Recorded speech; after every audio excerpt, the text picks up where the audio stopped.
Hello అండి, welcome back to గిత్త smart world. ఈరోజు వీడియోలో నేను చీపుర్లు అయిపోయిన చీపుర్లు ఉంటాయి కదండి, పాత చీపుర్లు, దాని యూజ్ ఐడియా ఒకటి చూపిస్తాను. కింద మనకి ప్లాస్టిక్ గొట్టం వస్తుంది కానీ దాని వెనక వైపు రౌండ్గా ఉంటుంది కదా, దాన్ని ఇదిగోండి ఇలా కట్ చేసి పక్కకు తీసేసాను. ఇలా కట్ చేసిన తర్వాత మనకి ఏదైతే ఉందో కింద గొట్టం ఉంటుంది కదా ప్లాస్టిక్ది పైపు, దాన్ని ఇలాగా 2 సమాన భాగాలుగా కట్ చేసుకుంటున్నాను.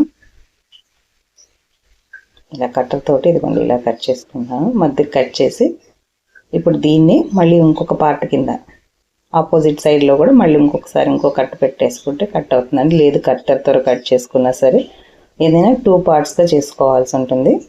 ఇదేంటంటే మనకి పాయింటర్లా యూస్ చేసుకోవడం కోసం చేస్తున్నానండి. పిల్లలకి స్కూల్ ప్రాజెక్ట్స్ కోసం ఉపయోగంగా ఉంటుంది కదా, మనం పాయింట్ చేసి చూపించాలి కదా, పాయింటర్ తోటి స్టిక్ అనమాట. ఆ స్టిక్ని ఇలాగా ప్లాస్టిక్ తోటి చీపురు పైప్ తోటి రెడీ చేసి చూపిస్తున్నాను నేను. మా బాబు స్కూల్ ప్రాజెక్ట్ అన్నాను కదా, దానికోసం తయారు చేసిన పాయింటర్ అనమాట.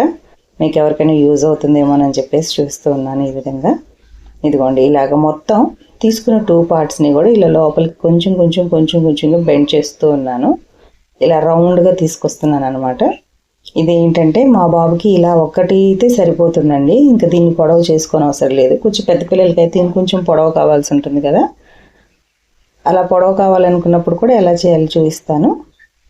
ఇదిగోండి ఇలా మొత్తం రౌండ్గా కట్ చేసుకున్న దాన్ని ఇలా చుట్టుకుంటూ వచ్చేసేయాలి. తర్వాత దీన్ని కొద్దిగా ఈ విధంగా ప్రెస్ అయింది, బెండ్ అయింది అనుకున్న తర్వాత సెల్లో టేప్ ఉంటుంది కదండి, మనం పుస్తకాలకి వాటికి వాడుతూ ఉంటాం కదా, పిల్లలు ఏవైనా చిరిగిపోయినప్పుడు వేస్తూ ఉంటాం కదా, ట్రాన్స్పరెంట్ టేప్, సెల్లో టేప్, అది తీసుకుంటున్నాను నేను ఇక్కడ.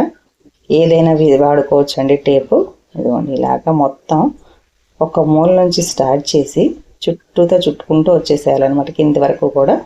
ఇప్పుడు కదలకుండా ఉంటుందండి, లూజ్ అవ్వకుండా ఉంటుంది అనమాట. స్టిక్లా రెడీ అవుతుంది మనకి. ఇది చివరి వరకు కూడా మొత్తం సెల్లో టేప్ చుట్టేసాను.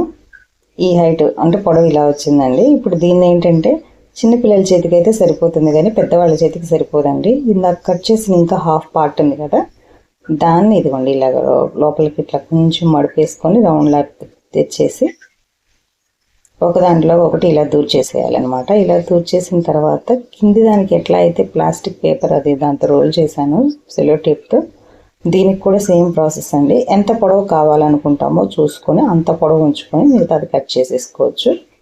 లేదు ఈ పొడవు సరిపోతుంది అనుకుంటే ఈ పొడవుతోటన్నా అలాగే ఉంచేసి మొత్తం చివరి వరకు కూడా మళ్ళీ సేమ్ ప్రాసెస్ సెల్లో టేప్ చుట్టుకుంటూ వచ్చేయటం. ఇక్కడ నేను కొంచెం పొడవు తగ్గించుకున్నానండి. ఇదేంటంటే మనకి పాయింటర్ వచ్చేసి జస్ట్ 2 లాంగ్ స్కేల్స్ ఉంటుంది కదా, అంత పొడవు ఉండే విధంగా ఉంటే బాగుంటుంది. ఇదిగోండి ఈ పై పార్ట్కి కూడా చుట్టేస్తున్నాను, పేపర్ రోల్ చేస్తున్నాను ఇలాగా. ఇదే సెల్లో టేపు మొత్తం చుట్టిన తర్వాత ఏంటంటే మనం దీనికి మన ఇష్టం వచ్చినట్టు కలర్ చేసుకోవచ్చు అండి. కాకపోతే నేను ఇక్కడ ఏంటంటే సింగిల్ కలర్ వాడుతున్నాను, బ్లాక్ కలర్ వాడుతున్నాను అనమాట. ఈ విధంగా రెడీ చేసుకున్న స్టిక్కి దీన్ని మనం కలర్ చేసుకోవాలండి. అయితే కలర్ వేయడానికి ముందు ఏంటంటే పేపర్ స్ట్రిప్స్ తీసుకుంటున్నాను నేను ఇక్కడ. న్యూస్ పేపర్ కానీ వైట్ పేపర్ కానీ ఏదైనా పర్వాలేదండి. ఇలా స్ట్రిప్స్ తీసుకొని ఈ విధంగా ఒక మూల నుంచి గ్లూ పెట్టి అంటించుకుంటూ వచ్చేస్తున్నాను. లేదు కింద ఉన్న పేపర్ వైట్ కలర్ మనకి ఏంటంటే ట్రాన్స్పరెంట్ కదా, దాని మీద లేదు ఎలా వదిలేస్తానన్నా వదిలేసుకోవచ్చండి. లేదు దానికి ఏంటంటే కలర్ వేసుకోవచ్చు. దానికోసం ఇక్కడ నేను ఇలా న్యూస్ పేపర్ రోల్స్ చేసుకుంటున్నానండి. ఇలా కొంచెం పొడవుగా పేపర్ కట్ చేసుకొని దాన్ని ఇలాగా స్టిక్ ఏదైతే మనం రెడీ చేసుకున్నామో దానికి చుట్టూతో ఇలా చుట్టుకుంటూ వచ్చేస్తున్నాను. మొత్తం చుట్టేసిన తర్వాత ఇప్పుడు దీనికి మనం కలర్ వేసుకోవాల్సి ఉంటుంది అనమాట. జనరల్గా ఏంటంటే పాయింటర్స్కి సింగిల్ కలర్ అయితేనే బాగుంటుందండి, మరి మల్టీ కలర్ బాగుండదు. ఇక్కడ నేను single colour black colour use చేస్తున్నాను. మొత్తం అంతా కూడా పైనుంచి కిందకి అంతా బ్లాక్ కలరేనండి.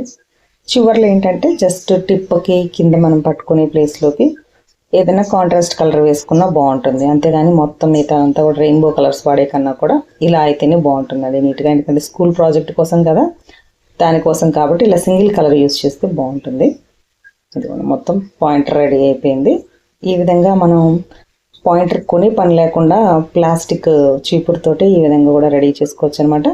మీకు ఈ వీడియో నచ్చితే కనుక తప్పకుండా లైక్ చేయండి, షేర్ చేయండి, కామెంట్ చేయండి. కొత్తగా ఛానల్ని చూస్తే ఇంకా సబ్స్క్రైబ్ చేసుకుని వారు ఎవరైనా ఉంటే ఛానల్ని సబ్స్క్రైబ్ చేసుకోండి. Thanks for watching.